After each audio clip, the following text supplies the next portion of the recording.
All right, so we're recording. Okay, all right. Thank you, everyone, for joining us this evening. We have a little bit of a smaller crowd. I know we're than we've had for the past couple of forums, and I know that we're up against a lot of things that are competing for our attention right now, and not the least of which is the future of our country. So thanks. I want to thank those of you who were able to join us this evening. This is the next and I want to just say that these conversations that we've been having are just so incredibly important.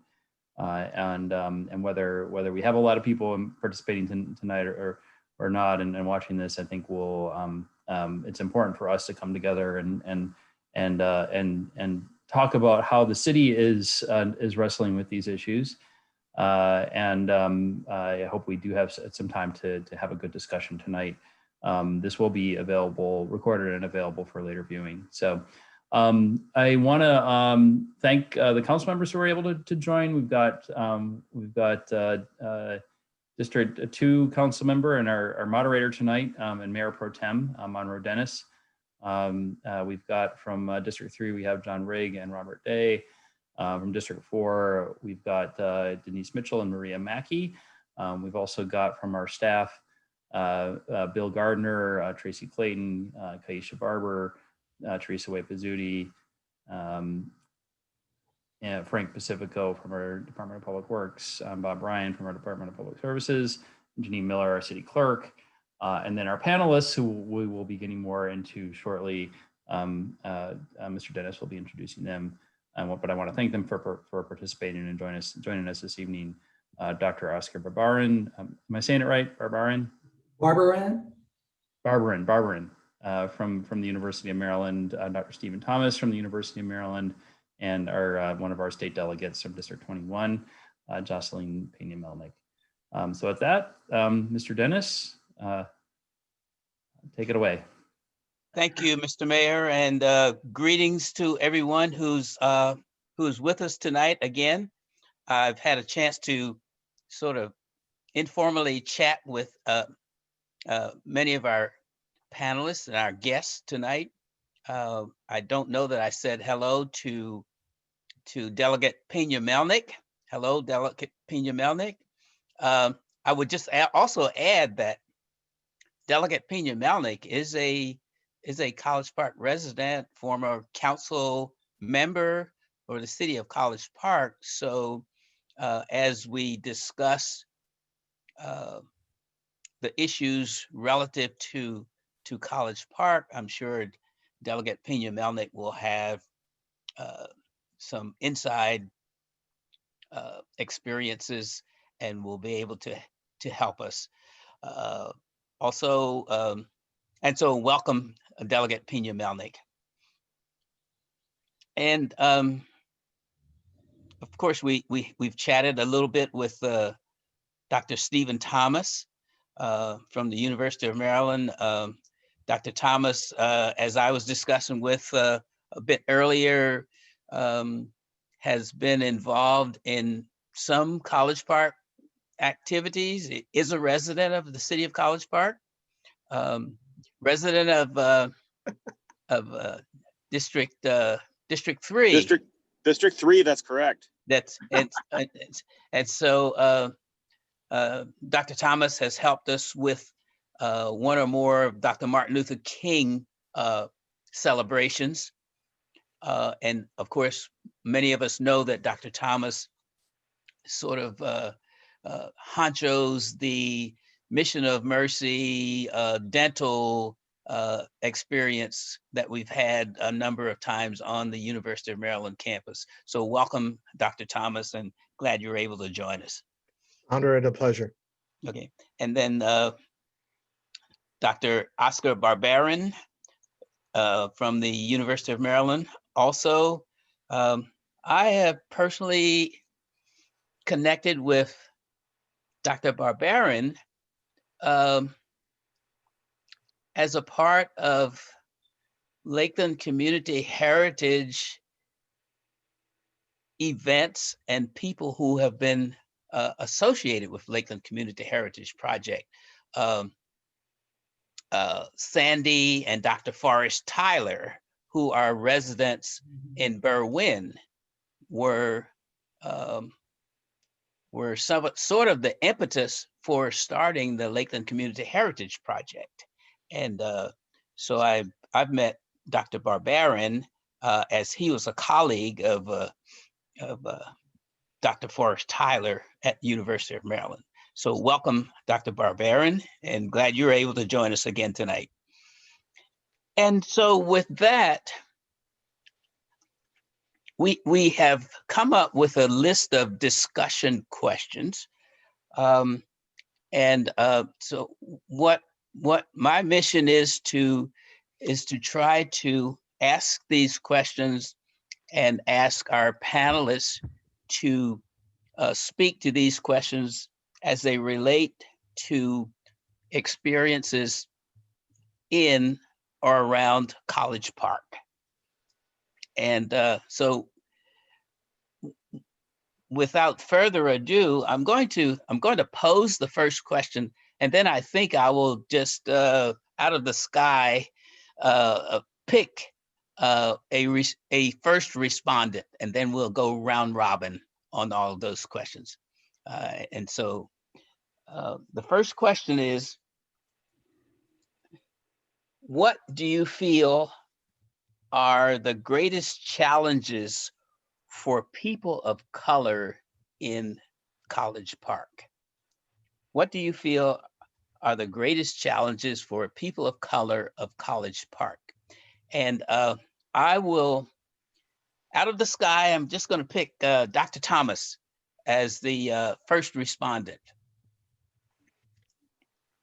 Well, first of all, thank you very much for the invitation. It's again an honor and a pleasure to be here. I live in College Park. I've now been here for a decade. Isn't that interesting how time flies?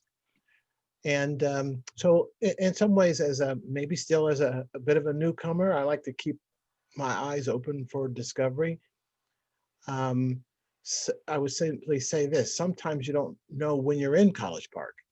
I mean, you cross a stoplight and all of a sudden you're in a different jurisdiction. You cross another intersection, you're back in College Park. So unless I have a map in front of me, I can't even think of what's the footprint of College Park. So that I find interesting.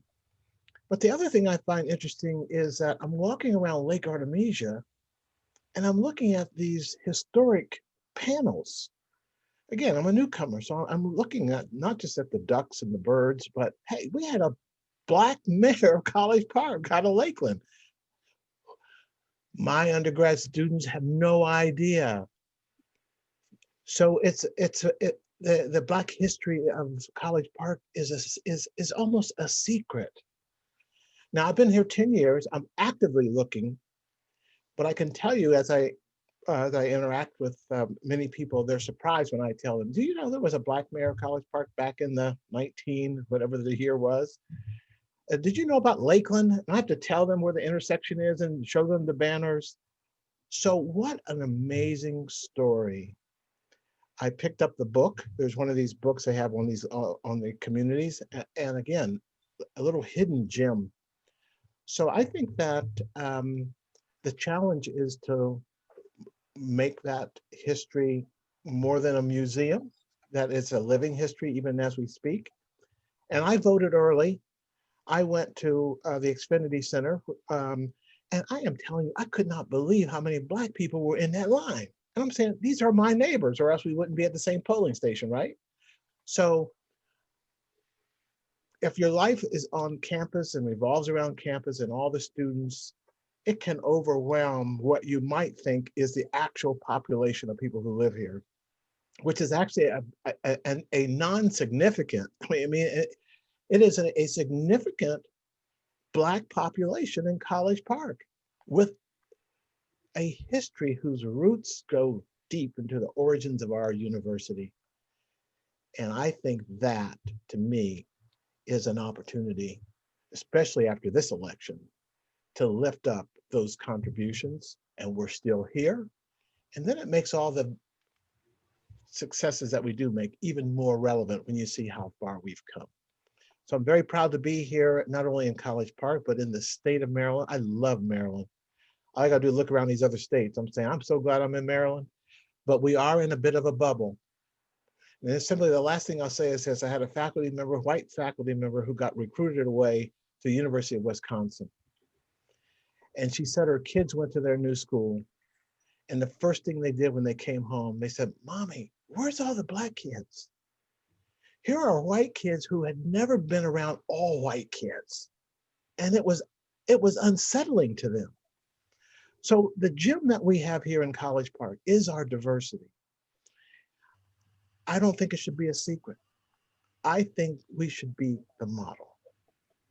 I'll stop there. Thank you, Dr. Thomas. And just a story that I've heard a number of times. People who have lived in the so-called DMV for much of their lives, and who have traveled along the Route 1 corridor and have said, well, I realized I might have been in College Park, but I never knew that there is this African-American community called Lakeland there.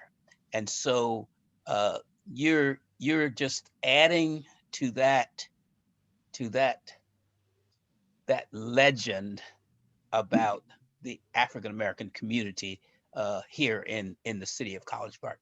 And just hold that thought, because that's not to be the end of that discussion. Thank you for that. And now I will go to Delegate Pena-Melnyk, if I may, and ask, what do you feel are greatest challenges for people of color in College Park? Delegate Thank you. Pena-Melnyk. Good evening. Thank you for having me. And it is an honor to be here with all of you, which I know I would say most of you, and I have a lot of love and respect. And Dr. T, is always a pleasure. So look, it doesn't matter whether you're a Black person in College Park or you're in Hyattsville. The fact is that being a Black person, you know, you are and have experienced probably discrimination. You have lived in a system that disproportionately have rules and laws that affect you. The fact is that we have a lot of systemic racism in our society. And presently, because of COVID, what COVID has shown in Maryland, we have 24 counties, right? 23 counties in Baltimore City. The county with the largest number of COVID-19 positive cases is Prince George's County, which is 63% African American. The zip code with the largest number of COVID-19 cases is actually 20783, which is Hyattsville, Adelphi, Langley Park, which is where the Latino live, right? The immigrant community live. So what does that tell you? It tells you that the Black and brown community have been the community that have been affected the most. And it's because it is not a coincidence. It's because of the institutional racism. It is because of the health disparities. But it's not just health disparity, having access to care. It is because many of us, Black and brown, we live in crowded places. We can't afford the housing. We are essential workers. We earn minimum wage, which is not a living wage. We lack the education. We take public transportation. So when you look at all of that, we do not start at an equal path with our white counterparts. And it goes back to slavery and the abuses that we have sustained. So that is what we encounter wherever we live. Okay, Delegate Pena-Melnyk, you mentioned the term health disparity, and I bet Dr. Thomas' ears lit up, eyes lit up, I mentioned earlier that Dr. Thomas had participated in one of our Martin Luther King events, and the theme for that event was centered around health disparities as we normally talk about racism and other inequities. And so you both now brought out a couple of discussion points that I think we could use as we go forward discussing the issues for College Park, as well as issues that we might want to delve deeper into. So, at any rate, let me move to Dr. Barbarin and pose the same question. I'll just repeat it. What do you think? What do you feel are the greatest challenges for people of color in College Park? Well, first, I want to thank you. I won't repeat what other people said about this being an honor, but I will say that it's a relief. It's a relief from constantly checking the news sources to see whether Nevada has turned in their numbers. And so thank you for this. My wife will appreciate this.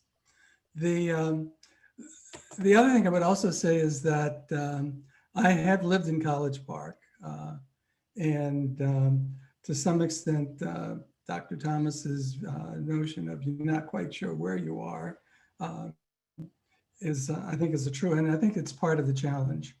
I think I would summarize the main challenge with one word: invisibility. Invisibility, even though Lakeland has mythological, it's a legacy, it is not the center anymore of Black life in College Park. And that College Park has many different groups of African-American and Latinos. And so in thinking about the challenges, we have to think about the different populations. Some portion of them are your frontline workers, people who are doing service jobs. You also have a large portion who are professionals working in the DMV and at the university. And you have a large portion who are students. And each of them each has its own unique challenges. I wanted to, the professionals can take care of themselves. They're pretty good at that. The students, the university will take care of. And so it's really the third group that I'd like to address. And I looked at the, because they're invisible, I looked up the census data. So it's a 2010 census data on College Park. And it is 19% African-American. I wouldn't have assumed that it was that high. And it's 14% Latinx. So that means that you have about 33%, about a third, who are African-American and Latinx. And in addition, the poverty rate, 24%. 24%, that's, I never would have guessed that for, I've thought of College Park as this rather affluent professional place, but there is an invisible group that I think that deserve attention and concern. And the other interesting thing is that College Park is it's a minority majority, or that whites make up less than 50% of College Park. So I think those are all, very interesting and lays out some of the contours of the issues. And I guess the first thing that I would say is, I think at least that College Park is a rather kind of liberal community. So you're not gonna see people using the N-word, you're not gonna see many overt things, but it's the indirect things. It's the sort of the omissions rather than commissions, I think. And so I think the biggest challenge then is poverty and invisibility for this group that I'm going to be concerned about. And so I'll pause and I'll come back when we talk about what the solutions might be for that. Okay, thank you very much for that. I think you made a point that some of some of our constituents, some of the people who make up the city of College Park are in the student population. And one of the things that we as mayor and council and city staff in College Park deal with is the so-called economic level or poverty level, or however you want to challenge it, the median income level for the city of College Park is sometimes a challenge. And we often attribute that to the student population. But I think the point you also are making is that there are other residents in the city of College Park who may contribute as well to that those poverty or the so-called income levels of the city of College Park. So another interesting interesting perspective, and all leads to further discussion, as Dr. Barbarin you have suggested. So I want to maybe switch to another line of question and another line of discussion. Dr. Barbarin, you mentioned talk about some potential solutions. That is one of the subjects of discussion, but I want to go in another direction before that, and ask the question, what would you say are some misconceptions about supporting the Black Lives Matter movement? I believe in most of our minds, the recent murders of folks like George Floyd and others have at least highlighted and given some impetus to this Black Lives Matter movement. And so so the question would be, again, what would you say are some of the misconceptions about supporting the Black Lives Matter movement? And I'll go to Delegate Pena-Melnick as first on this question. Delegate Pena-Melnick, please. Thank you. So I would first start by saying that I will tell you what I think Black Lives Matter is. And Black Lives Matter is a continuation of the legacy of fighting for civil rights and social justice by people of color. What is not, it is not disorganized, it is not pro-violence, it is not anti-police, it is not racist. The misconception that Black Lives Matter is racist, it overlooks the fact that people from a broad coalition of racial groups, including Asian, Latinos, whites, are part of the group. And the group actually decries police violence and is pretty organized as well. So I will leave it there and see what the rest of the panelists have to say. Okay, thank you. I will now go to Dr. Barbarin for your response to that, Right. or your thoughts relative to that same I question. guess one of the biggest misconceptions is that it is an American local issue. In fact, it is an international issue.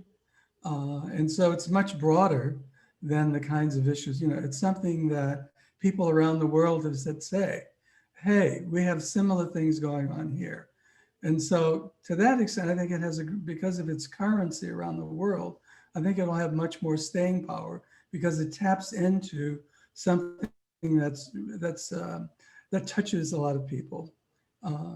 And my own feeling is that there are people who have organized it, who may claim ownership. Actually, I don't think they do claim ownership or unique ownership. That there's not a single philosophy, but there is this concern that institutions that were intended to protect and to keep safe have been distorted over time, and that there needs to be a correction in that. So you know what's so interesting? They say, what's the difference between a moment and a movement? A moment and a movement. Commitment. Now, can anyone on this panel tell me the president of Black Lives Matter? Not a trick question. If you're having to think about it, that's what's different. Whereas we came through the civil rights movement, I say Martin Luther King, Ralph Abernathy, I go through the whole kind of pantheon. But who is the president of Black Lives Matter? The fact that you may have a struggle, I'm sure that we'll come up with something, but it's why this movement is different. Who's the president of Occupy Wall Street? I can go through a whole list. This is different. There's no head to cut off and therefore stop the whole movement. It is spontaneous. It is organic. And so I'm just telling you, there's a lot of blood in the street that has transformed Black Lives Matter from a moment to a movement. When I saw a white kid, probably about middle school age, with a big old sign that says Black Lives Matter, marching in Washington, D.C., but a sea of people of color, I'm saying, oh, things have changed. I've got more white allies than I've ever had. And it's unfortunate it took the death of George Floyd, but that for a whole lot of people who wanted to come up with excuses for why Trayvon Martin, I can go through the whole list, but to watch with your own eyes what happened to George Floyd, let us know that we have serious, serious problems. So in my neighborhood, I got my white neighbors with Black Lives Matter signs, and I don't live in Tacoma Park. I live right here in College Park. So I think this is a powerful moment. And I say to my white friends, don't give up your white privilege. Use that white privilege to knock down some of these walls. Use that white privilege so that I'm not the one that has to point out the microaggression that just happened at this meeting. Use that white privilege to advance justice for all. And so I think that Black Lives Matter, here's the other way I know that things have changed. I'm on my Netflix. I look at this movie and it says, Black Lives Matter collection. I said, what? Black Lives Matter has a collection on Netflix? So the marketers know, the business people know this is important. And so now Black Lives Matter is like a metaphor. It's not just about Black people. All lives matter. But when they see you different than they see me. And now we have to add the other part. When they ask for, when you reach for your ID, they smile. When I reach for mine, they shoot. Now that's a line from a song. But my point to you is that this is now in the culture. That this difference in the way one is treated simply by the color of their skin. And now what you need to know is that it is evident in life expectancy. I should not be able to tell Teresa your life expectancy just by your zip code, but I can. And that's what's happening in America. In a modern society like ours, I should not be able to predict your life expectancy by your zip code. And the fact that I can do that harkens back to redlining, harkens back to racial residential segregation. Right here in Maryland, they just did an article about restrictive covenants in the existing mortgages in Montgomery County and other parts. So these legacies of Jim Crow, these legacies of are still here. And now it's a reckoning. And I think that we need to take advantage of this reckoning. And as you can see on this election outcome, it's an eye opener to me. Because see, I live in College Park, Mr. Dennis, and I'm clearly in a bubble. Because I cannot believe it should even be this close, given all that we have seen. The fact that it is, we have so much work to do. And for the current president to say, I have brought in more Black people in this vote as a Republican than any other Republican before him. You hear what I'm saying? What's that about? Latinos, Pena Melnick, Latinos Oh, now we know what? They're not a monolith, right? And that's like a discovery. Oh, they're not a monolith. How'd this happen? So we got a reckoning to do. We have we need our own version of truth and reconciliation. I don't know how we do that, but we need it. And we need to heal. And we're going to have to reach across all the things that we think might divide us. And that means those police officers too. Because I'm still trying to figure out, Mr. Mayor, how somebody trained in the use of deadly force, trained, is so frightened. I say frightened because they say my life is in danger from an unarmed Black man. How is that possible? Now, Ms. Mitchell, I'm saying, what if that police officer got his hair cut in a Black barbershop? Well, maybe before he pulls out scared, he might say, hey, that could be Fred. That could be a Black person I know. We've got to get to know one another again. How do we do that? And how can College Park be a model for how to do that? Do we have a city choir? I can go down a list of all kinds of things that are part of civic engagement that we should have, we don't have. Do we have an OSHA long life living program so that seniors decide, hey, I'm going to live in College Park because they have all these programs for seniors? That is something we need to make a theme around that we can address.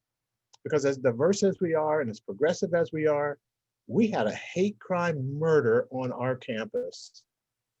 So people in College Park, they come from all over, not just all over the state, they come from all over the world.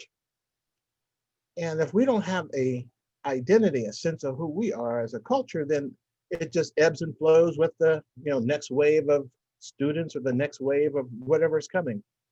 So what I see now with the development of the city hall, a sense of a downtown, I mean, the better relation between the campus and the city, I am so very, very encouraged. And I hope that that continues under the new president at Maryland and under the new administration that hopefully will take the White House. Well, thank you, Dr. Thomas. I'm going to say affectionately that you have provided some more of the things that I think that we as mayor and council and staff of the city of College Park need to be addressing. So you're ahead of the game in suggesting some of these things that we hope to derive from these conversations. Thank you for that. And I want to maybe just pivot to another of our questions for tonight, which has to do with what do we feel the election this week has how do we feel the election this week has impacted race relations? And I guess that question extends to more than just the election this week. But at any rate, that's a question that I believe, Dr. Thomas, you delved into a little bit. And so I'm going to go to Delegate Pena Melnick to let you express your ideas and opinions relative to that question. And we're sort of, I believe, hopefully feeding off one another questions. Hopefully you feel that way, and I hope that my council colleagues are picking up that and are taking good notes. Delegate Pena Melnick. Thank you. I think that this election, and I hope I don't offend anyone that supports the president here, but this election has shown that this country is very divided, very divided. It has shown that there are two Americas, that a man who is so racist, plain and simple racist, who has supported white supremacists, who got rid of a program at the federal government that did implicit bias training, which is so important when you talk about police brutality, when you talk about implicit bias training in the medical field, right? Access to healthcare. The fact that this election is that close for a human being that is so horrible and offensive, especially to people of color, is shameful. And that makes me really believe that people don't know their history. Because if we knew our history about slavery that was brutal and abusive, if we knew our history with the different court cases, you know, like the Dred Scott case that said that we were not human beings, if we knew that the signers of the Declaration of Independence, 40 of them owned slaves, and that we never really had a chance to have that goal of the pursuit of happiness, like, you know, in life and liberty, like white America does. Because we Black Americans, Latinos, Native American women, we were not at the table back in 1776, and we're still not at the table. We're still struggling. So this is horrible, regardless of what happens and what the outcome is. We are so divided that I don't know who can bring us together. You don't feel the same about your neighbors. You don't feel the same about your friends that support a man like that. It is really depressing, devastating, shameful. And I'm telling you, that is what the people I know are feeling, especially people of color in this country. It's like, how can we go backwards after all this time? And when the president says there's fraud, cheating, be mindful of this. Black women in particular, people of color in general, are the ones that are bringing Biden-Harris over the finish line. So the charge of cheating, the charge of fraud is being pointed at people of color. Now, what is it about us, people of color on this Hollywood squares? What is it about us? With all the history and legacy that Jocelyn Peña-Melnick just mentioned, that we love this country, that we embrace democracy, that we take the words of the oppressor and say, don't treat us different, just treat us, just be true to your own words.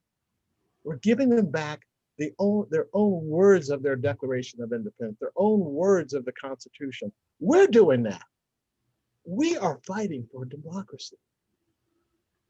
And Peña-Melnick, correct me if I'm wrong, we will save democracy. Now, I've traveled enough around the world to know that when we talk about our exceptionalism, it's that little kid in the village in Laos who thinks that if he comes to America, if he can get to America, he can truly be anything he wants to be, if he works hard enough. That's still real. I think it's still real, still possible. We don't want to lose. Dr. T, it is. You know why it is? Because I came to this country when I was almost 8 years old with my mother from Dominican Republic. My mom was a single mom who didn't speak English, who I don't think even studied to the 3rd grade. We lived in New York City, my sister and I and my mom, in one room that we rented in someone's home. She was on welfare for a while. There were times where I can tell you that I didn't have a quarter on me, that I know what it's like to go to bed hungry. But she will always say, when I die, I'm not leaving you anything because I don't have it to leave to you. But you're gonna get an education. Yeah. Yeah. So I became educated. I went to college first in my family. I went to law school first in my family. I ran for office first in my family. I have changed my sister's, she graduated from college 2 years ago. 3 of her kids graduated from college. 1 has a master. I have changed my family's life because of America. It is a beautiful place with opportunities. But this leadership we have wants to take those opportunities away and wants to create division and hatred. Now, We're going backwards. your story, and there are many examples of stories. Guess what? The American dream works. And somebody wants to shut the door. Why? Again, divide and conquer. It worked. People know about the Southern strategy. Now I'm in the political science. We don't have political scientists in here. But these racial fissures have been used in election times. And this time it was all out in the open. Now, if we don't hear the repudiation of those enablers, is our memory so short they're going to act like they have amnesia to what they put us through, the country, the world through? So the reckoning is going to happen, and we're going to be asked, opinion man, we're going to be asked to be nice. We're going to be asked, don't call names. We're going to be asked not to cheer. We're going to be asked to do all the things that would not happen the other way around. But there is there are limits. So I'm going to assume, yeah, there are limits. So, Mr. Moore, I think you have a hand over here, one of the Hollywood squares. Yeah, well, Denise. yes, I do have a hand, and I've been prompted to say to any folks in the attendee group that if they have a question or comments, they can send them to cpmc@collegeparkmd.gov. cpmc@collegeparkmd.gov, and those questions will then be entered into the chat box, and we'll hopefully we'll have an opportunity to answer and respond to those. And I know Dr. Barbarin, that you should be next in line to answer this question, but I'm gonna deviate from our process, and Councilmember Mitchell has asked to make a comment. So I'm going to ask Councilmember Mitchell to make her comment, and then we'll get back to our regular round robin here. Councilmember Mitchell. Thank you, Councilmember Dennis.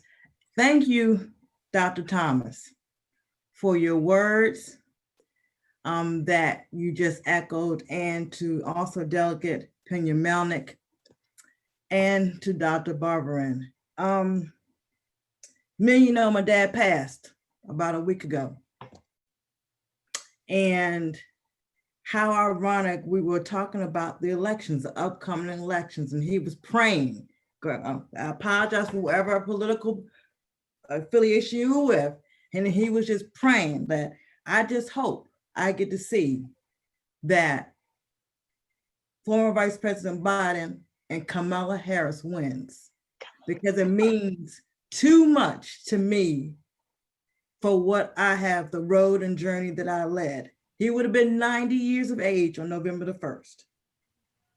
And he always would tell me, I came to College Park to give you an opportunity to have a better life. But do not forget, back in 1950s, when I was dating your mom, she lived in Baltimore, and we had to have a chaperone in DC. My aunt lived in 13th and Franklin Street. They came down Route 1, past University of Maryland. And many times they had to go and date late at night because you couldn't drive during the day on Route 1. So. One generation back. one generation backwards. So I look at the mayor and council that we have here currently in the city of College Park, the most diverse mayor and council. And what I say to each one of my colleagues, it is up to us to set the tone, to set the dialogue, to set the trajectory and the charge for how we want the city of College Park to move forward. I will not let all the hard work, both of my parents, go for naught, because they wanted something better, not only for their daughter, but for everyone's child who lives in College Park. So we got to do better. We have to do better. We can't go backwards. We can't see our Afro-American men stopped on Route 1 by the police department. We can't have that anymore. It's supposed to be the land of the free. And right now, I don't feel free. So we have to do better.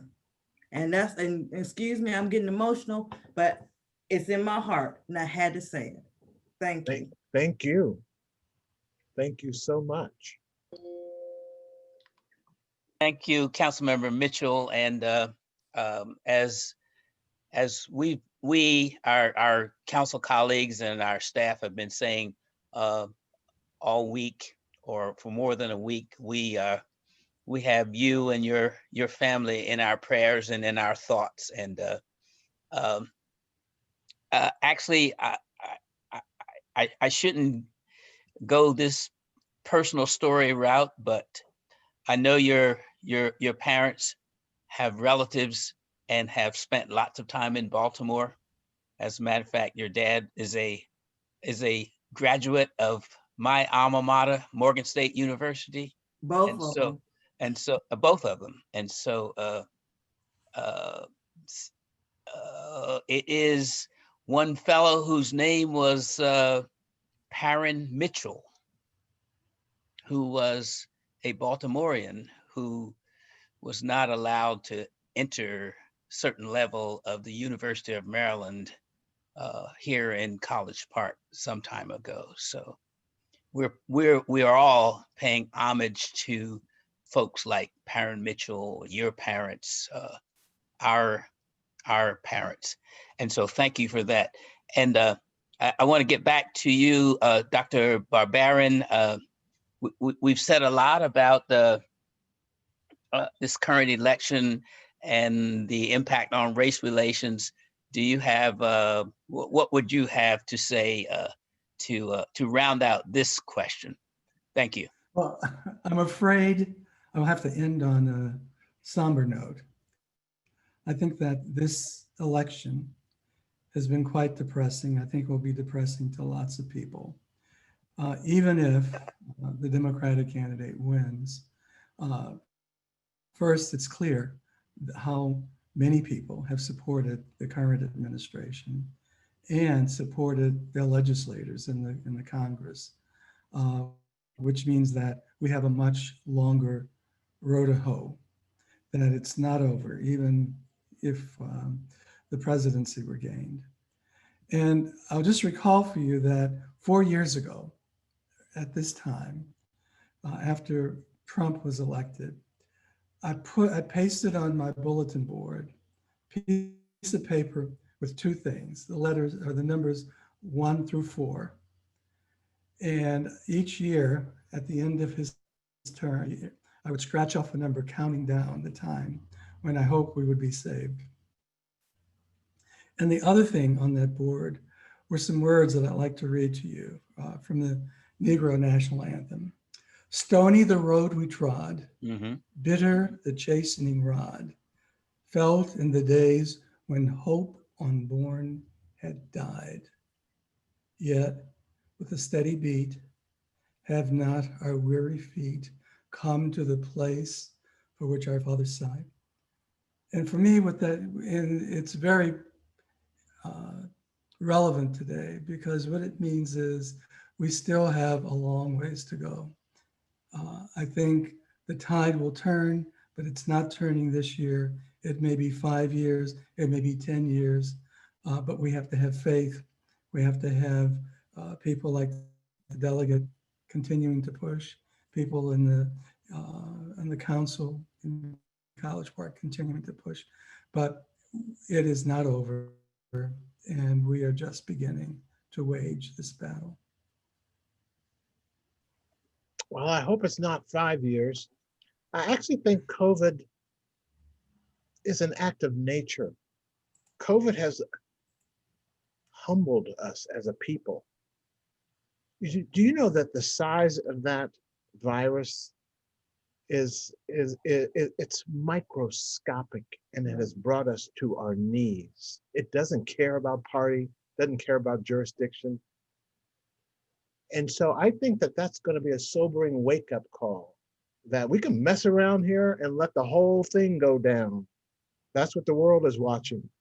We play a vital role in the world. So we can't be in an isolated bubble in the world. And in College Park, we can't be an isolated bubble. So what happens in Hyattsville affects us. What happens in Riverdale affects us. What happens in the District of Columbia. So how do we begin to think regionally in terms of collaboration, in terms of identity? And how can we help our friends? And those of you who spend time in Baltimore, again, I'm a newcomer, but it seems like the sun revolves around Baltimore City. I mean, when I tell them I'm in college, they think I'm in another state. So how do we get that mentality in terms of Baltimore City? Because so many of the state agencies, think about it, so many of the state agencies are in Baltimore City, yet the capital is in Annapolis. Right. So are there state agencies we would like to have housed here in College Park? Let's think about that. I mean, I don't know how that's done, but given the size and prominence of the Beltway communities, just a thought in terms of the dynamics with Baltimore City and those places outside of Baltimore City. And then the university in College Park. And again, when I came here almost a decade ago, I heard all these stories about how people in Prince George's County did not even think the University of Maryland was in Prince George's County. Isn't that interesting? You can have such a facility so big and people not realize it's in Prince George's County. This university is in a majority minority county. Amazing. These are all things we need to lift up. In my presentations, I include the statue of Frederick Douglass that's on our campus, Maria. And I'm out in Wisconsin or wherever I'm in the country presenting, and they think I'm on an HBCU historically Black college because I have a Frederick Douglass statue on our campus. When I tell them we're at the University of Maryland, the Big Ten University of Maryland, they are amazed. We're not telling our story of how we have come together, how we'll continue to come together. And out of all of this tragicness, we can just be much more intentional about coming together. It could be a great leap forward. It need not be 5 years. The little story I told you about the middle school kids moving to Madison, Wisconsin, and the kids coming home saying, where's the Black kids? Like, there's something wrong. That is the future. And I've got faculty who have job opportunities in Seattle, Washington, or College Park. They said, I came to College Park because I wanted my children to grow up in a diverse community. We are a draw. And if you know any suburban housewives out there, I'm just using their words, don't be afraid, your neighborhood's gonna be fine. They'll even be better, more diverse. We need to tell our story much, much better. So Dr. Thomas, you mentioned state facilities in and around Baltimore. Wouldn't it have been nice if we could have had the FBI here in Greenbelt? Absolutely. It still might happen. Well, yes, but the other thing is, the controller of the state of Maryland has established or there is a building in Greenbelt, in that business complex near TGI Fridays and where the Cadillac place is. There's a building there in that complex that has, in bold letters, Controller of the State of Maryland. So maybe we're moving a little bit in the direction that you're pointing to, Dr. I drove by that place and I couldn't believe it was there. Again, another hidden secret. It's huge. The controller's right here, but that's maybe I don't interact with him as much. Yeah. But just knowing on a map, on a website, or somewhere about state agencies, federal agencies right here in our community, it's really, really quite impressive. Yeah. Okay. All right. So how are we doing for time, Mr. Gardner or Kaisha? I'll call you Miss Barber. How are we doing for time? Because we still have a couple of questions that we want to have our panelists weigh in on. And so are we good to? I think we should keep going with the panelists. I wouldn't want to stop it. Thank you guys so much. Okay. All right. So we have two questions left, and I believe they're related. And so I'm going to take the liberty of trying to combine them into one question of two thoughts. And the first one that we still have left is, what are some ways you believe systemic racism can be addressed? And that is relative to College Park. And then the other part of that is how important would you say it is for a community like College Park to address racism throughout its history? So that's kind of one question, two different aspects of the question. And I believe we and you have touched on much of that as we have had our discourse this evening. And so let's see, I'm going to ask you, Dr. Barbarin, to address that question as if you will. Thank you. Okay. Thank you. There are two aspects. So the issue of history, it means telling the truth about it, telling it fully, displaying it, having it in the city hall, having it as part of the publications of the city. When you do work or produce products that will, for the business development, have that as part of, I think, of what's said about the city, so that the city's identity should be laid out more fully by capturing its history. The other way to think about it also is there a legacy? Are there residuals of the kind of racism that has existed over time?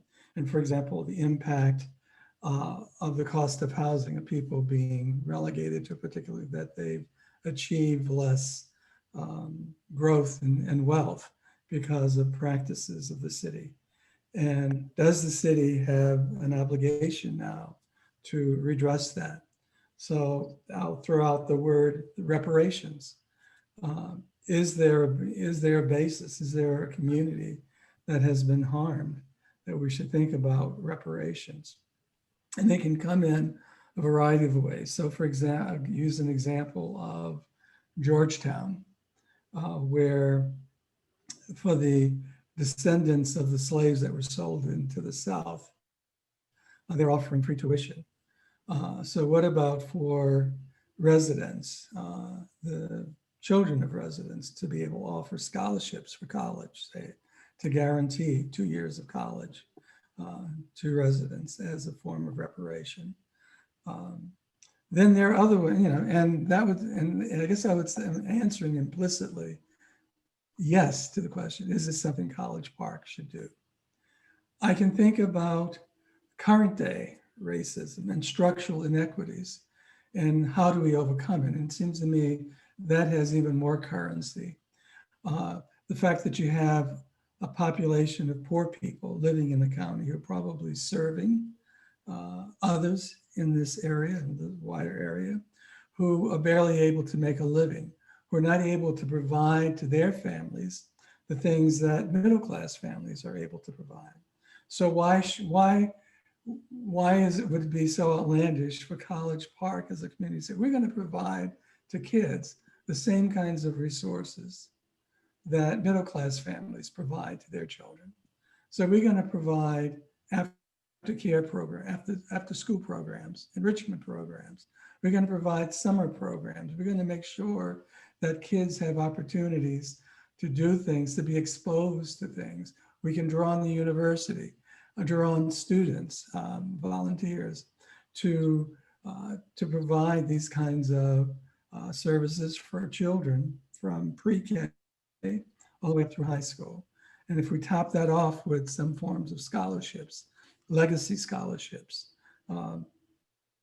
would be another way of living. The idea is to lift up the community and to justify it on the basis both of historical inequities as well as current inequities. I think it's possible to provide micro grants or for micro businesses, people who would like to, who have an idea about a business, that maybe it's something located in it, but they need a little bit of capital, providing grants to them to try to do and support, business support around doing that. So, and then I don't want to step into Dr. Thomas's area, but preventive health, making sure, having clinics occasionally directed towards poor kids and adults who live in it, towards men who often go without health care. So I think that there are a number of things that the city could do to marshal its resources, its convening power, its legitimacy to provide services. And I would say, if I think about one thing that made a difference in terms of young men and women, it was things like the Police Athletic League. So that offered a way of helping kids to structure their time so that a relationship would also develop with police who were there to provide services. And I think support for those kinds of programs could make a big difference in terms of redressing some of the current problems that we see. So I'll stop there. Okay, and I think you sort of queued up Dr. Thomas, Delegate Pena-Melnick. Don't feel left out. We'll come back to you, but I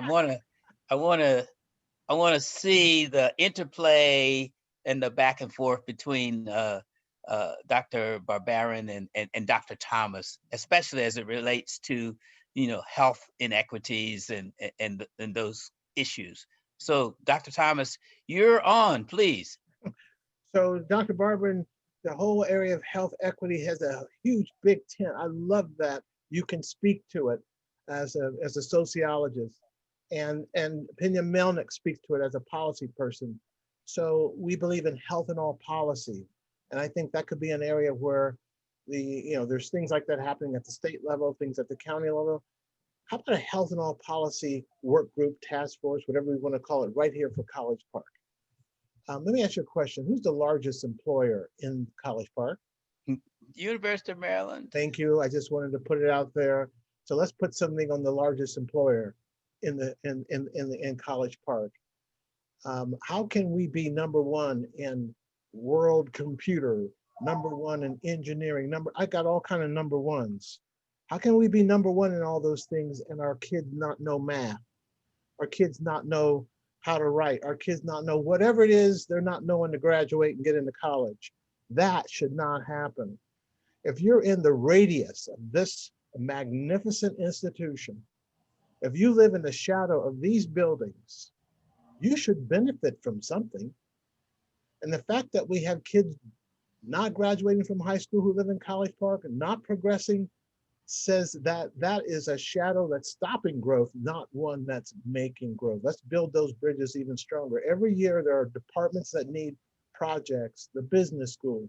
Who's done the business model for that basketball, whatever it is? I mean, my point is there are tremendous resources on our campus that have to be unleashed, first in our own local communities. There's times when I hear some of my colleagues speak and I say, where was that on career day? I didn't know you could be an ethnomusicologist. I didn't know that you could study ants and bugs and become a professor. All those things are on our campus. And yet we got kids who live in the shadow of our campus and don't know these things exist. That is not acceptable. So whether it's thinking, COVID gives us permission to think creatively. And sometimes the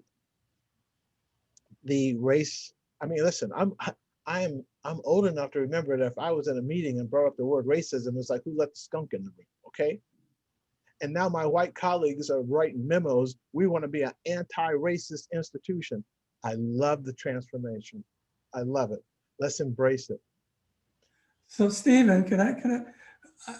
think the idea about drawing on the university as a resource is really key. But I think we have to think about why hasn't that happened in the past? What are the obstacles? What are the structures that need to be built in order to facilitate that? And I'm not sure if there's a liaison between the university and the city, but I think it's more around development and building and stuff like that, as opposed to tapping into projects. I'd say let 1,000 flowers grow. Somehow they figured out that was a starting point. That's good because we want to live here. We want new faculty to live here. I got faculty, I was spending a ton of money, Mayor, outside of this county. And yet in the 10 years I've been here, since all the new development, we're now spending our money in this county. So the more of that, the better. And then the last thing I'll say is, there are some big things that we want to take on, but you can't take them on all at once. Can we do something small first? How about a College Park cookbook that is something so simple, but reflects the diversity of our community? But it's not just a cookbook of recipes. It's a cookbook of stories of inspiration. Something small like that could literally take off. Let's start with small things that we have some control over. Don't have to ask permission for somebody. Don't have to wait for somebody to fund. We can just do it right now because it's the right thing to do. So from racism and structural racism and inequality, all those things are real, but now it's about anti-racism. How can we actively be anti-racist? And that Bill Gardner is going to be the one championing that, and that John Riggs is going to be the one championing that. It doesn't just have to be the people of color, but I'm gonna work with you, Bill and John, to make sure when you're out there, you know what I mean, that you don't get yourself in trouble. Maybe working on that cookbook together, we could get to know one another. Amazing. I'll stop there. Hey, and Patrick, we need a College Park bike club. Come on. Thank you again, Dr. Thomas. And we'll pivot to Delegate Pena-Melnick now. So I am not going to start small. Sorry, Dr. T. I think what you're saying is wonderful. You're a legislator. You can go big, but girl. I'm going to challenge this mayor and council respectfully. And all of you are my brothers and sisters, and we know each other for many years. Back in June, you passed a resolution that acknowledged structural racism in College Park. It was just a resolution. It didn't have meat, okay, action, I think. So I challenge you to come up with some programming to really make a difference.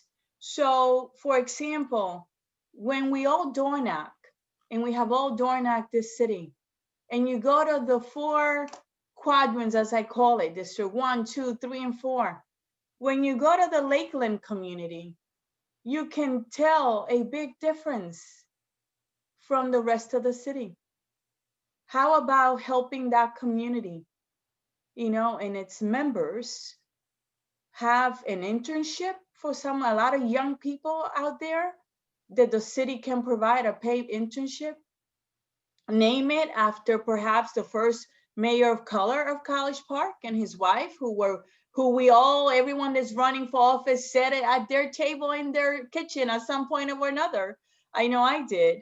You know, how about adopting a school of color in College Park where all the members for Career Day go and speak? Because there's a saying that says that you can't be what you can't see. Providing mentorship that many of us have not had and didn't have.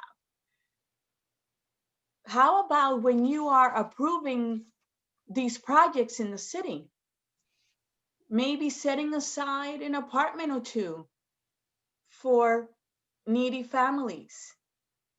How about investing in some employment when you are hiring to put on a lens, racial lens, and give opportunity to more people of color? How about, and you've done it well already, the city has helped in education. You provided money for the College Park, you know, school. And you also, what I love that you're doing, and I know quite a few people of color that have really applied and needed the money, you know, the grants that you're giving to people to help with their rent and the businesses are wonderful. I applaud you for that, you know, but continue to have some programs like that because it's important. You need more than just a resolution. And you can do it because what I love about my city, and I call it my city, is all of our city, is that it is a diverse, is a progressive place. And I have a lot of respect for that, but we could do a lot more.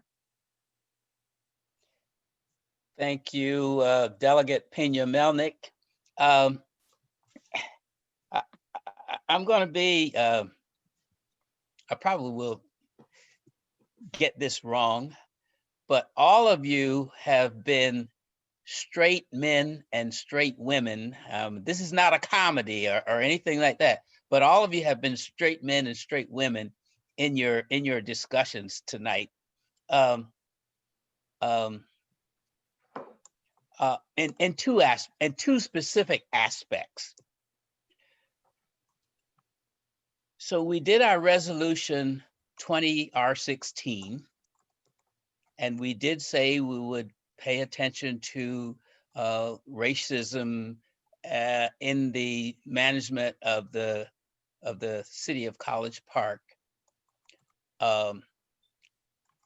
And I'm going to introduce these two concepts and then take a step back and address one after the other. But the city of College Park and the mayor and the city staff has embarked on a program that I believe has taken some lead from a COG or Council of Governments initiative, and the acronym is GARE. And we have some panelists, and Ms. Barber is going to discuss our GARE initiative in just a few minutes. But the other thing I also want to sort of introduce, and we'll talk a little bit more about it later, is you have told us that we need to help and promote and talk about our Lakeland community. And so the Lakeland Community Heritage Project, which many of you know about, has challenged us to institute a restorative justice program. And so to that end, the Lakeland Community Heritage Project has a few things going on in the future, in the near future. We'll talk about some of that before we end tonight's program. And so I want you to remember what you challenged us with and keep reminding us to live up to those challenges. And before I turn it over to Ms. Barber and the GARE staff, I just like to personally thank you all, Dr. Thomas, Dr. Barbarin, and Delegate Pena-Melnick for your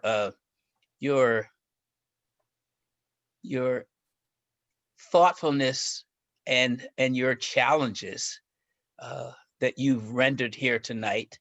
And I hope that my colleagues, council members have taken good notes. We've said we're recording this because we need to look back and sort of digest a lot of what has been said here tonight. And I believe if I could just take, and I'm deviating from the advertised program, if I could just take maybe a minute to ask any of our council members and the mayor if they'd like to make a comment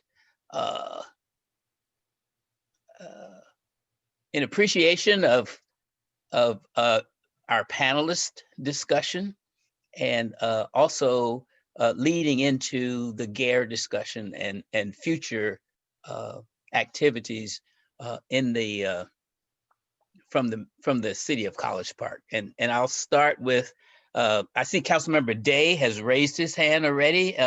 Councilmember Day, just briefly, your comment from tonight's discussion, please. So I will start off saying thank you to our panelist, Dr. Thomas. We've worked together on CPA, which touches directly on the issue that you brought up of taking what the university is doing and bringing it to the educational system. Our goal now is to try and expand that throughout the county. I think it's going to we've already seen the difference it's making, and I think that's a great thing. I want to thank Jocelyn for your leadership and your guidance, because you have always been a voice of strength and right at it. You never deviate from addressing the issue, and in that world that you circle in, being politically correct is the way they work. And sometimes you make them understand that it's no need to be politically correct, and you address them head on so that they hear the issue as it is. Racism and systemic racism in College Park, I can tell you as a resident of College Park for 20 years and living before that within 5 miles of the university, I can tell you it has changed in College Park tremendously, from just the way the city approaches people of color to how they handle things on a day-to-day basis. It is a tremendous change. Now, let me be very clear. There is still a lot more to do. And that is why I'm so proud of what the city is trying to do to address those issues within its own organization, and to help spread that out throughout the city and the things that they do, the things that they say, and the actions that they take.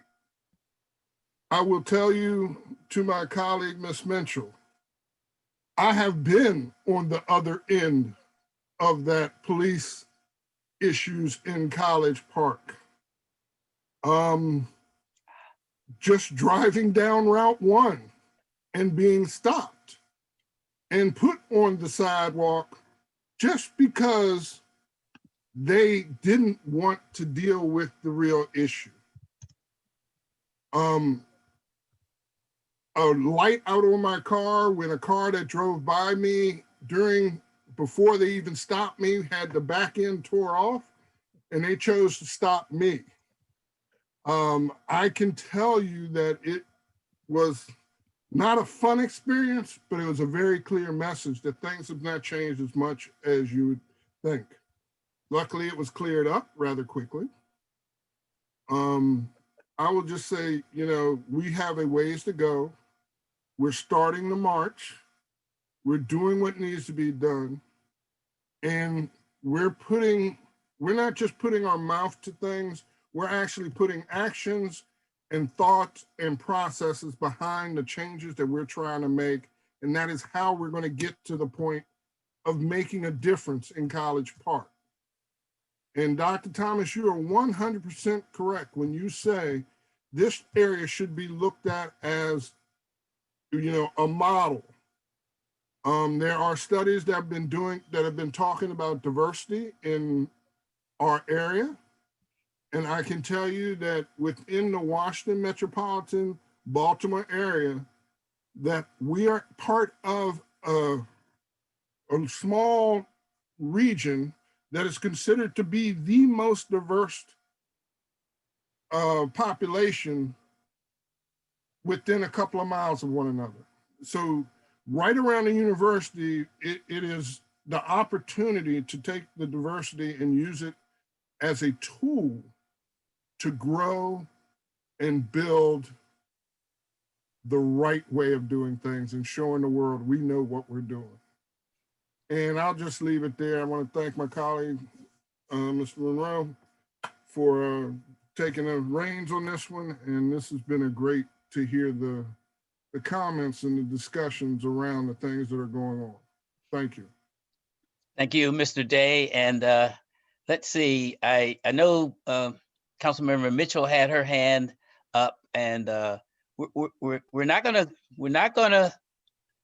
skip over anybody, but I would ask to be succinct, Councilmember Mitchell. Yes, I just want to say thank you to the panelists because this was a very good conversation, very timely for me personally.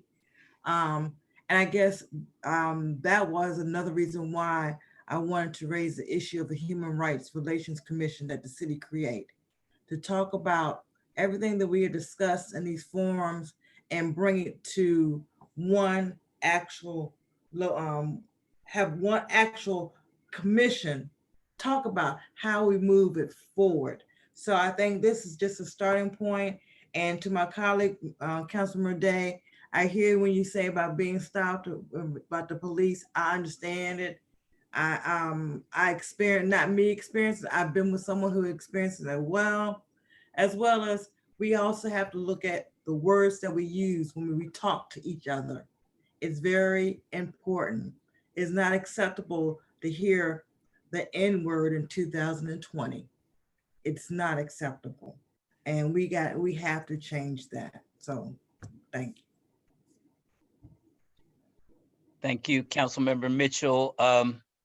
I should tell you, each of you has thanked all of our panelists, but I should tell you that if you don't know, that Dr. Barbarin had to leave, and so he may not have heard your kind words and your thanks, but I'm sure we'll get those to him, and then I will go to Councilmember Mackey. Did you want to? Yes, okay. Thank you. Just real quickly, I just want to thank everyone for the great ideas. It seems like you've given us a lot to think about, and you've given us a really firm foundation to build something that I think is going to make some changes here in College Park. And I just want to especially thank my colleague, Councilmember Mitchell, for her idea for the to get moving. And I just want to challenge my colleagues, like, let's not just listen to this, let's be doers of this, and make some changes in our city that are going to put us on the map and make a difference in people's lives. And so I just want to say, let's get moving. And thank you again for just the great ideas today. And I have like 3 pages of notes here, and I'm really excited to see where we're going to go with this. Thank you. Hey, did that cookbook make it to your list? So, Dr. Thomas, we're listening. We're listening. Okay. Councilmember Rigg, did you? I did, and I'll be very succinct. It's really hard to follow such eloquent colleagues, but I also want to thank our panelists, at least for the 2 who are remaining and the one that is excellent. Thank you for your time today.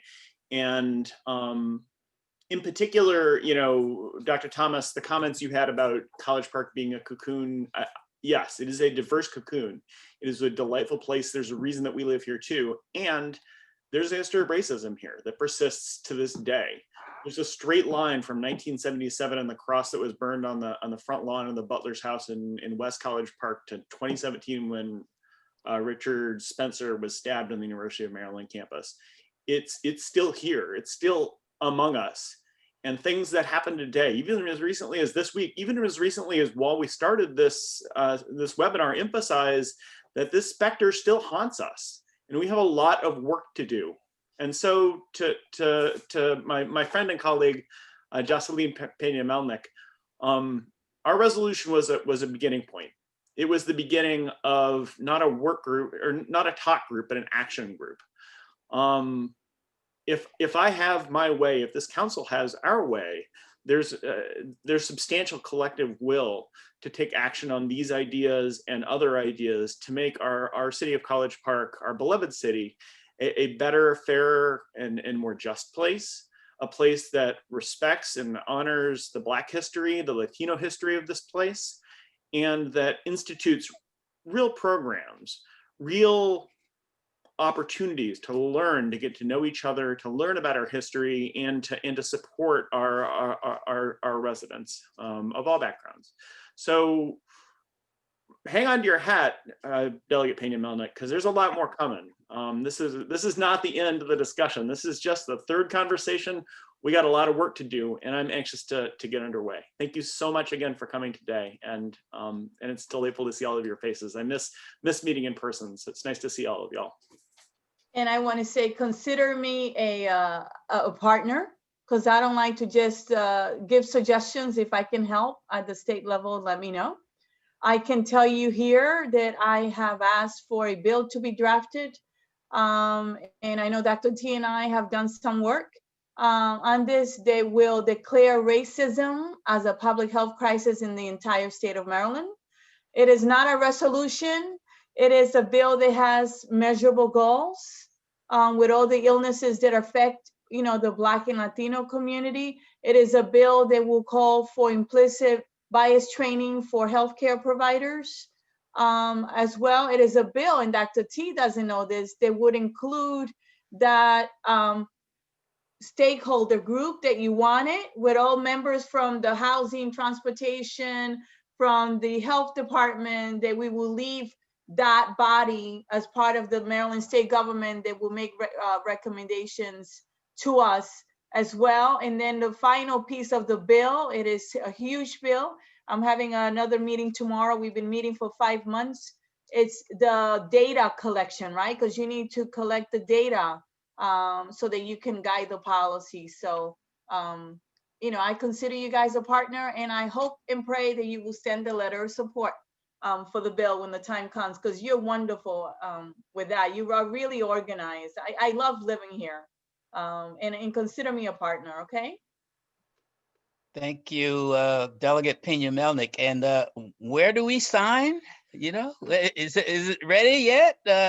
Oh, okay. But seriously, thank you very much. And I think we have learned again of your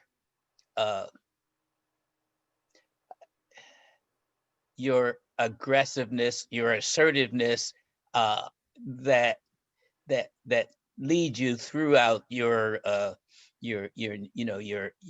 time as a council person here in the city of College Park. and from what we've experienced as your position as a delegate in the state legislature. So thank you again. And I believe we've covered all of our council colleagues. And so I'm going to ask our Mayor Woyan, if you would like to make some comments about this night's discussion. Sure. Thank you, Councilmember Dennis. Thank you for moderating this great discussion. And to our panelists, thank you for your ideas and engagement. And I want to thank Councilmember Mitchell, especially for your powerful story about your father and coming to College Park and wanting to create a better life in College Park. And I think that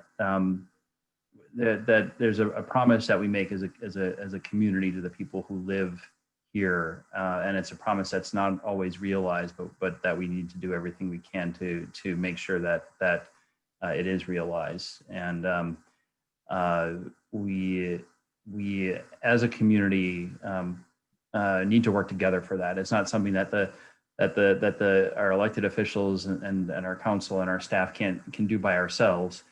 I think we, as several have said, we do want to get there.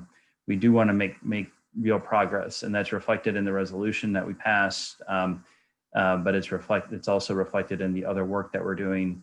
And I want to turn it over to our staff to talk about the work that we're doing with the Government Alliance on Race and Equity, GARE. But also I want to note that we are in the midst right now of developing our next 5-year strategic plan. Right. And that strategic plan includes what we call our objectives and key results. It has 2 objectives within it of the 10 objectives that we laid out.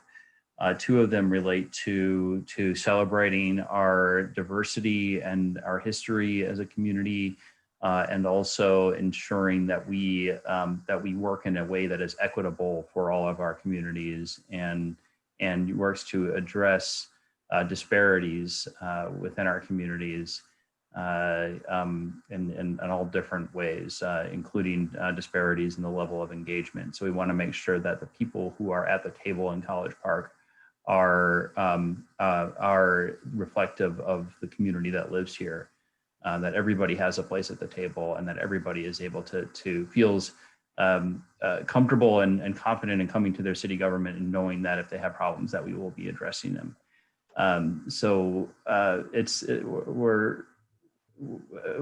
We work to make progress, and we're a long way from getting to where we need to be.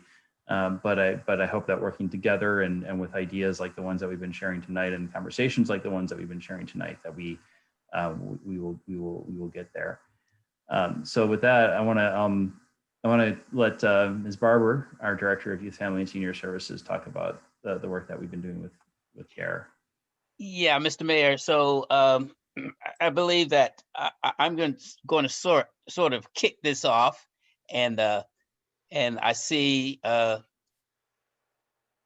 Thomas has written in the in a comment or a chat box that we make him proud to be a resident of the city of College Park, and so thank you. And with residents such as you, we're proud to be College Park Mayor and Council and staff. I do believe I can say that on behalf of all of us. And so so I'm going to pivot to the GARE, or Government Alliance on Race and Equity discussion, and that's a step that the city staff has taken toward addressing what has been systemic racism in the city of College Park from the staff position. And I believe the team has been introduced, maybe, but Ms. Barber, are you going to kick off, or is there someone else who's going to kick off? I'm going to pivot. We do have our talking points. Thank you so much for just allowing for us, the Mayor and Council, to allow for us to have this opportunity to participate in this Government Alliance on Race and Equity team.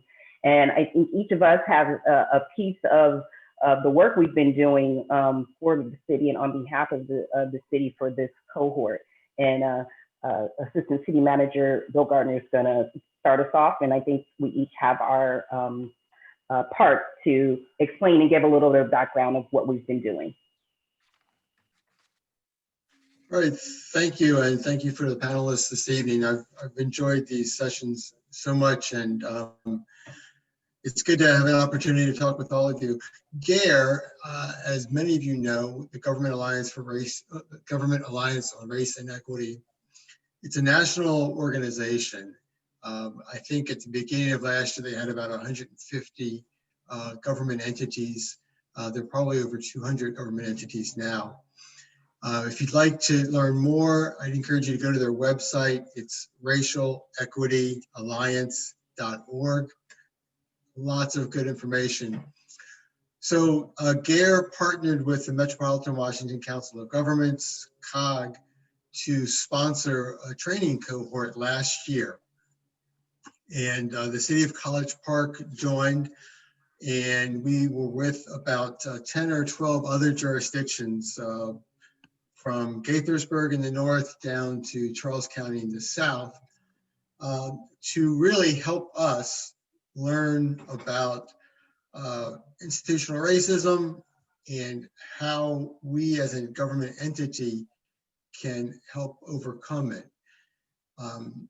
GARE is maybe unique, or its approach focuses on governments, because governments have been absolutely the backbone of some of the institutional racism in our country. And it focuses on race. It doesn't ignore or diminish other inequities, but race has been fundamental. And it is that inequity that we need to address as an organization, as a city, as a community. So that's kind of the general framework of GARE. We are continuing our meetings with GARE. The members, the staff members you see here, were all part of our core team. We have continued the meetings, and next year we hope to add 5 or 10 additional staff. And that will take us to the challenge that Delegate Pena-Melnick put on the table, and some of the ideas that our other panelists suggested we could do. And that is to take our resolution and look at our history and our present and see what we need to do to address and redress systemic racism in College Park. So I think with that, I know we're somewhat short of time. I'd like to turn it back to Kaisha for the next person to discuss what our GARE team has done. Okay. Yep, go ahead, Teresa. I was going to say definitions of what our working definitions up next. Right. So what is GARE's definition of racial equity? And what is the role of local government in achieving these racial equities?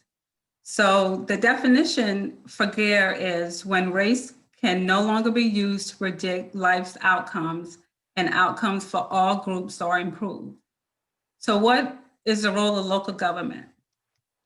Because the actions of government, local, state, and federal, have created racial disparities, rectifying these disparities is critical to the development of a vibrant community and a high quality of life for all residents. So our GARE team think that local governments can lead the way toward dismantling institutional and structural racism and setting our cities on an accelerated path toward vibrant growth for all. So what are some of these important definitions for racial equity work? And I'm going to pass that to Frank. Hi, good evening, everyone. Frank Pacifico with the Department of Public Works, also a GARE team member, and I appreciate the opportunity to be with you this evening. We heard some important words this evening from the earlier panelists, And we kept hearing institutional, systemic, or structural racism. We heard that several times. And for me as a GARE member, this was a very important lesson for me when I joined the GARE team, trying to understand the difference between institutional and structural racism. So ultimately, we keep hearing this, but some wonder, what is the difference, or what are the definitions? So institutional racism is really the policies and practices, the procedures that frankly work better for white people than it does for people of color. Most often unintentionally, but also thoughtlessness. Institutional racism really is a discriminatory treatment, unfair practices and policies, unfair opportunities or impacts based on race. And it can be seen in many, many places, schools, in mass media, politics. It's when institutions or members of those institutions take on the power of an institution and act in either advantageous ways to some races or disadvantages certain races. For example, that we heard this evening, the police officer that treats someone with racial bias. And then we move to structural racism, and it really is what lies underneath. It's the foundation itself. It's the history and also the current reality of institutional racism. It's across the entire board. It combines and creates a system that negatively impacts communities of color. And it's really, I like to explain it almost when I'm explaining it to people like an iceberg. So the institutional racism is the tip of the iceberg. It's what you see. We heard Councilmember Rigg talk about a cross burning. We heard about unfair treatment from police. But the bottom, what you don't see under the surface is really the structural racism. It's that history.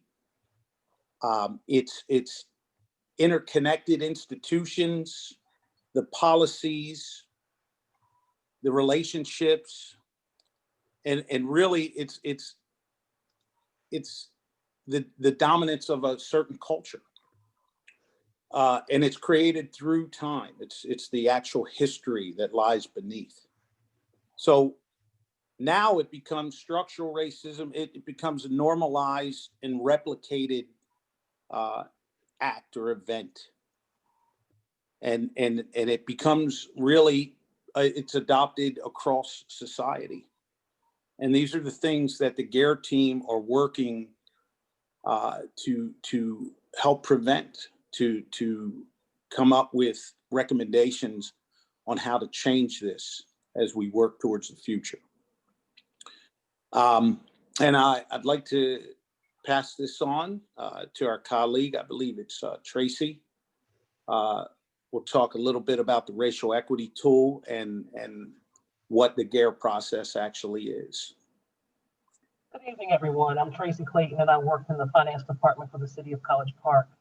And the racial equity tools are designed to integrate explicit consideration of racial equity in decisions, which include the policies, practices, programs, and budgets. In other words, it's a clear opportunity to operationalize equality in all of this organization. It can be both a product and a process. Once you use the equity tool, it helps you to develop strategies and actions that reduce racial inequities and improve success for everybody in the group. One of the most important aspects that I like about the racial equity tool is that you have to start with inclusion. You have to include everyone, people from different racial perspectives, so that everyone will have a voice. Also, by using the racial equity tool, you can develop foundations for sustainable change within an organization. The tools can provide management with practical resources for assessing, planning, and implementing steps toward true racial equity within the organization. And once you do that, you have to have a clear process that structured to achieve meaningful and measurable results, establish timelines, accountability, and performance measures. You have to be able to measure this equity tool. And with this, it helps the staff with training, knowledge, and the tools to integrate racial equality in their work and organization as a whole. I will now pass it on to Teresa so that she can talk about our areas of impact of our, what are some of the areas of impact in College Park that we have used? So as a GARE team, some of our projects were, we researched and examined the city committee membership by race, who was a part of these committees. We also examined the city contract police by race, who were we hiring? We also were able to do an employee racial equity survey, which our employees took earlier in the year, maybe a few months ago. And the Mayor and Council also passed a resolution that Delegate spoke about on renouncing systemic racism in support of Black lives. So, Kaisha? I mean, wow, you know, I just, it's really been an honor to work with this team, and it's really been an honor to see how, if you can hear us talking about it, normalizing talking about race, that's one of the things that a group of colleagues of us who work for the city were able to come together, begin participating in this process more than a year ago, back in September, and continue it through the COVID quarantine, continue it virtually, and continuing on. So we've been doing this work, and my colleagues spoke very well about some of the things that we've learned as a team, some of the things that we've endeavored to begin bringing back to the city to normalize these conversations and to integrate these ideas into the very structure and being of the work that we're doing in College Park on behalf of the city and on behalf, of course, at the Mayor and Council's direction. Another part of what we had to do, which was really interesting, for our individual jurisdictions, there are several jurisdictions that are part of the GARE team, is do a racial equity timeline. So this really ties into some of the things that I heard our panelists speak on, knowing our history, knowing what is the history in College Park. And it was very interesting. The university was a big part of the history. Another part of racial equity timeline, of course, was the Lakeland community and also what happened to Lakeland. So this is really the springboard for more action. I heard, let's get to work. I see some wonderful resources and things that some of our panelists have put in the chat. But I wanted to say that part of the GARE work and what we're trying to, and what we've been tasked to bring back to the city, is to begin to do some of the very things that have been put out on the table and that the city has been called to task to do tonight. And one of those I wanted to say is some really important work that I know is coming up in our future forums with the Lakeland Heritage Project, and what has happened with Lakeland, and why the commitment to understanding that was added to the resolution, and what action items are going to come out of it. So I thought it would be really fitting to end with a snippet of a video, and I think my colleague Bill is going to help to show like 1 minute of it, that's going to really shape some of the other conversations that are going to happen after we're done here this evening. So I think, Bill, you ready? We're going to just show about 1:45 of a little bit of the history of what has happened to the Lakeland community, and part of where we're going from here. Very good, thank you. I'm going to share my screen, so it might take a second for me to get the video. And if I can fill some of that space beforehand, the Lakeland Community Heritage Project has put together this video in conjunction with a University of Maryland College Park team called MYTH. MYTH is an acronym for, and it escapes me as we speak, but it's an Institute of Technology and History, Maryland Institute of Technology and History, which has been helping the Lakeland community. I'll stop. Go. Go ahead. I'm sorry. Finish, Okay. please. Okay. So MYTH is an organization on the University of Maryland campus. It's the Maryland Institute of Technology and History, and has been working with the Lakeland Community Heritage Project to do archival of some of the pictures, artifacts that have been collected over time. And so MYTH and the LCHP have worked together to help produce this video that that we're going to show now. So.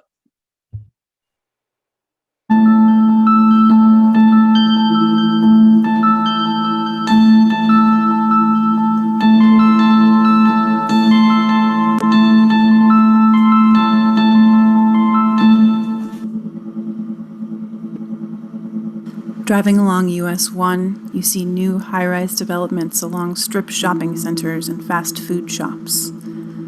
Just take a turn onto Lakeland Road near the University of Maryland's North Gate, and you will find Lakeland. Maybe it would be truer to say the remains of Lakeland, the historic African-American community of College Park. Lakeland grew as a community during the time of segregation, 1865 to about 1970. Schools and houses were not desegregated in Prince George's County until very late. Then there was white flight, but those stories are for another day. Lakeland was a vibrant place with boundaries that reached from just behind the east side of US 1 across the B&O railroad tracks to include what is now Lake Artemisia Natural Area. It was a place of extended families where nearly everyone was related. These ties made it natural for people to work together to meet all types of needs, including care of the old and the young. There were homes, some large and others more modest, with huge vegetable gardens, schools, churches, a social hall, lodge building, stores, beauty shops, and baseball fields. Lakeland was a place where people lived, loved, and celebrated.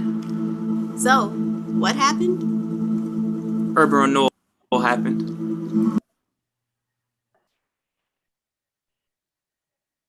The video is just 5 minutes long. I thought it would really just, be really impactful and fitting with some of what we've talked about to just watch that bit of it to really talk about understanding our history and how does all of that relate to some of the very things that we've all discussed today as a GARE team and also council members and our panelists alike. So that is just a snippet of really what we're working on in the city. And I think I've heard just appreciative of all of the ideas also. I know I speak for my colleagues, the GARE team, of what we've heard here. And pass it back to you, Council Member Dennis. Okay, thank you, GARE team, and thank you again to panelists, and thank you, Mayor and Council colleagues who are a part of this discussion. Hopefully we have gained, as Ms. Barber has said, lots of material and ideas and things that we can work on in our attempt to satisfy and meet and put some bones toward our resolution 20R16 in our City of College Park's attempt to address some of the issues of the Black Lives Matter movement. And with that, I believe we are at the end of our program. Miss Barber, Mr. Gardner, do we want to have another round of 1 or 2 word comments from panelists and or council colleagues or members of the GARE team? I certainly wouldn't be opposed to some closing words from our panelists, or whoever would like to. Should I just go around and ask each one? Let me start with Miss Clayton. Tracy, did you have any closing words? Is it? No, I don't mean to put anybody on the spot. So if you have nothing, just that's fine. I'm glad you're participating, and what we're trying to do is establish a discourse. And so it is no intention of putting anybody on the spot. That's fine. I just wanted to say I really, truly enjoyed being a part of this. It was eye-opening. Some of the things that you were talking about, I experienced. I don't know if many of you guys know this, but I grew up in a very small rural community, rural white community in Western Maryland. So I have experienced all of it. And I'm very happy to be in a very diverse community now. I did not want my children to have to grow up the way I did, just like those students, Dr. Thomas, that you said in Madison. That's how I grew up. I didn't want that for my children. And I'm so glad that I found this area of Prince George's County to work and to live. Thank you. Thank you. Teresa, any closing word? I'm happy to be a part of the GARE team. We work really well together, and we are really working hard on projects to get things moving and happening in College Park. Thank you. Mr. Pacifico, Frank, if I can. By all means, sir. I'd just like to also mimic my colleagues to say I am very proud to be a member of the GARE team. I'm just proud to be a member of tonight's meeting. And, you know, as one thing that we spoke about during our meetings in our internal GARE team was the fact that as you're growing up as a child, going through school, going through higher education, you don't understand. You're very naive, or some of us are very naive, especially as a white male, very naive of certain history and certain facts of racism that exist. You know, I told my colleagues I was one of the team members that walked in the first day of our cohort as a student that said, I don't see color, I don't see race. Little to find out that throughout my experience with the GARE education that internally I did and didn't realize it. So ultimately, the discussion, normalizing discussion about racism, systemic racism, current racism, was really an eye-opener. And it helps me to try and educate my colleagues and my staff who will listen and who will have an open mind to really understand that this is still a problem in our culture, whether we like to admit it or not. And as hard as it is to have these discussions, we have to get to a place of maturity where we can actually talk about this openly and not take offense to it, even though it might feel offensive. It took a while for me to come out of my shell and be comfortable to talk to my colleagues about racism.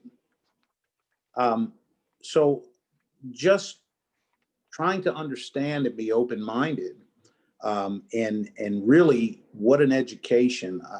You know, this is This was a very internal project for me, a very emotional project, a very passionate project now, to see us move forward and make progress with this. And in reality, this will probably be something that I want to stay engaged with, this cohort, and just continue to help advance racial equity throughout the rest of my entire career and life. So I've made this somewhat, I've thrown it in my bucket list to say, you know what, I want to be successful in helping to change society, and hopefully see real progress in the future. So I thank you again this evening for allowing me to be a participant, and also thank the City of College Park government for allowing me to be a GARE member. Thank you. Okay, thank you. Thank you, Frank, Mr. Pacifico. Did we cover everybody who's staff except, is Bob Ryan still here? Bill, did you want to have anything to say? Bob? Here's Bob. Yes, thank you. So I've been here through the whole program, and I want to thank our panelists for the challenges that they've posed to us tonight as individuals and city staff. It's interesting. I've had conversations over the last several months with my grown children, and did mention to them that I'm sadly surprised, having witnessed the civil rights movement of the 60s, that we haven't made more progress as a society than we have. And so thank you all for those challenges, and I look forward to working with everyone here. Okay, thank you. Thank you, Bob, Mr. Ryan. Bill, and then I'm going to quickly cycle to council members and panelists and try to wrap up. Well, I know we're a little bit past 9 o'clock, but let's see what we can do in the next 10 minutes or so. Bill? Okay, I'll be very quick. Kind of on a personal note, the national news for a long time has been pretty depressing, at least for me, I should say. And tonight, although everybody acknowledged the challenges that we face locally and nationally in regards to racial equity and systemic racism, for me tonight, as have the other sessions tonight, was a good boost of optimism that we as a fairly small community will be able to look our problems in the eye and begin to put together policies and programs that will help correct some of the injustices. So thanks for the opportunity to join in, and I know we've got a lot of work to go, but it's certainly more refreshing and positive to have these discussions and keep us all moving forward. Delegate, thank you for your passion and enthusiasm as always. I think I might, if there's a credit card where I can like pay to get a little bit of boost of positive energy, I'm gonna call you up and hear that. So, but for all the panelists and for each of you, thanks. Okay, all right. Thank you, Bill. Ms. Barber, Kaisha, did you want to have any closing remarks or okay? Man, thank you. Just want to say thank you. And this felt good to have the conversation and get some things out. And thank you for the opportunity. Okay, all right. So quickly, I'm going to go back to council, mayor and council, and I'll start this time with Councilmember Mitchell. do you have any final words? Just want to say thank you to the panelists. Again, thank you to the staff. You guys have done an awesome job to really formulate these conversations to make a greater impact. And last comment I have to say is from the late Representative John Lewis, let's get into some good trouble and move forward. All right. Thank you, Councilmember Mitchell. Councilmember Mackey?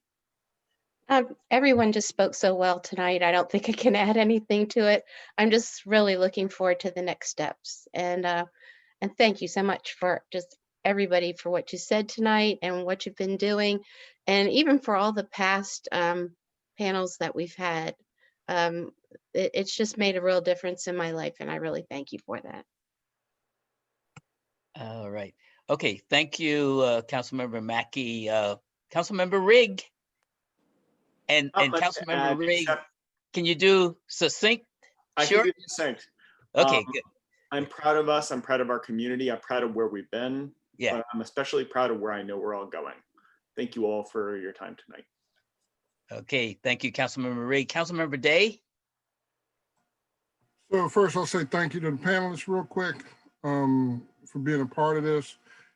A very big thank you to our staff, because our staff took a concept and idea that a few of us had and turned it into a reality. And to see it take off in the way that it has through these community forums and to see what the city is doing makes me very proud. And I will say this one last thing, what makes me the proudest is today I had the opportunity to speak to a group of students in Alexandria, Virginia, for my family, who has been fighting racial equity since the 1960s. And I talked about what we do here in College Park. And I just want to say thank you so much to our staff and our panelists, because you don't realize how much it means to do that. And I will just say that the class I spoke to, there were 27 kids and 2 African-American kids in the class.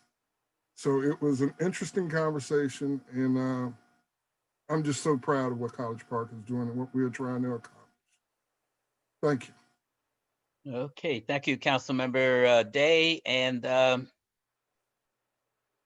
go to the mayor now. Mr. Mayor. Thank you. Thank you again to everybody, our staff, for all the great work you've done with the GARE consortium, the project, and to our panelists for a great conversation. Really, things like this made me really proud to be a resident of College Park. But one last thing I want to say is we've made a lot of promises, and we've talked about a lot of things, and I just want to invite everyone to please hold us accountable and make sure we continue to make progress on this. We'll commit to doing everything we can, but please pay attention and to the folks who were able to join us from the community tonight, that were able to tear themselves away from watching the election results. Thank you for joining us, and yeah, just please keep engaged. Thank you. Okay, thank you. And so now we have Delegate Pena Melnick still with us, and Delegate. Thank you. Any closing words? Yes, thank you for being here. Thank you for my all you pleasure. do. My pleasure, and thank you always for being so supportive of where I am. I wouldn't be where I am if it weren't for a lot of people, and you're part of my village, and I don't take it for granted. And thank you for moderating. I have to say that I am so proud to live in College Park. I love College Park, and the work you're doing is really progressive. It is important. And the staff, you have just blown me away. I feel inspired by you. There is a quote that says that it is our attitude at the beginning of a difficult task, which more than anything else will affect its successful outcome. And you have such a beautiful attitude that no matter what comes out of it, I know it's going to be great. because you're committed and your passion comes through. So my family and I, we thank you for the work you do. And if there's anything that I can do, please consider me a friend. And those that know me know that I don't say what I don't mean, which gets me in trouble, but I am what I am. But I'm saying it respectfully. You can consider me a partner. And thank you so much for caring, all of you, the council members. You guys are beautiful. Look, it's 9:18 and you're still here. It is a big commitment to be a public servant, and I appreciate each and every one of you. Thank and you. Dr. T, you're always great. Thank you. And that was the cue for Dr. T. That, you know, there was a, I'm dating myself, man, maybe I shouldn't. There was an other character who was Mr. T. You remember Mr. T, Dr. Thomas? I don't have my mohawk. Okay. Before he went to grad school. Thank you. Thank you. Well, you know, it's interesting that this virus has humbled us, caused us to adjust, and here we are on Zoom together. What have we done in the name of this pandemic that we'll take forward when we're out of the trouble? I think that this we need more of. You've pushed people, it forced us to get online, it's forced us to use these tools. Now we know the power of these tools. Now let's bring our friends from Milwaukee, who also passed an ordinance on anti-racism, right into this room. They did theirs a little earlier than you guys did. What are they encountering? You can do the same thing all over the country. So the beauty is our opportunity to undo racism. And I think from where I'm sitting is just, again, what resources at the university can I liberate in the interest of this exercise? And one of them has to do with using the backbone of the university's online teaching infrastructure that they've now made available to faculty for non-degree seeking students to actually run courses. So if we wanted to do a College Park Undoes Racism course, and people can sign up online, we get all right here in the Zoom space. We could do that. I'm committed to helping make that happen, along with the cookbook. All right. Well, thank you, Dr. Thomas. And I guess I get the last word. It's been a pleasure being a playing moderator and trying to let everybody get their words in. Everybody has presented some meaningful discussion. So I guess we've accomplished one of the goals of this listening session. I thank you very much. And coming into the meeting tonight, I had a little bit of trepidation as to how we were going to keep the discussion going. But as I think I've learned, one statement triggers a thought in somebody else's mind, and we feed off one another, and in the end we all get our thoughts out, and that's a part of what we try to what I think we try to issue as our collaborative and effort to try to resolve and help the city of College Park. So thank you very much. And I guess we can say good night all. Bye-bye. Have a blessed evening, Good everyone. night. Thank you. Thanks. Good night. Have a Thanks, good one, Monroe. everyone. Be Be safe. safe, everyone. Take care.